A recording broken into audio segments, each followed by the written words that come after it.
Hey friends, this is how I make compost for my gardens. I got this tin on Amazon. It was about $30 and it holds all my scraps, vegetable, fruit, eggshells, even down to bread. I collect it until it's full, and once everything is ready to go outside, I use a composting tumbler. You can use your own tote with a lid or garbage can with a lid, but you'll just have to poke some air holes in with a screw gun or nail.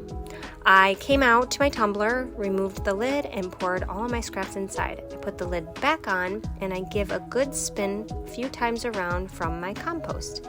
That will ensure everything is rotating, the worms are getting in there, and then I just let it go. It breaks down.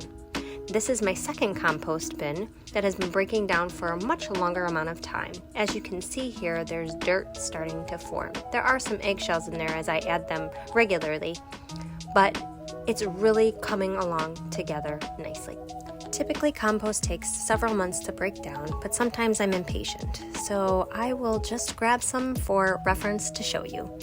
Underneath my shampoo ginger plant here, I will pull back some of the grass and dirt, throw some of that compost down in there, and push back any of the loose grass and dirt, and then I let it go. Be sure to rotate your compost as often as possible. But look, this is some compost I potted with earlier this week. Gorgeous. Enjoy.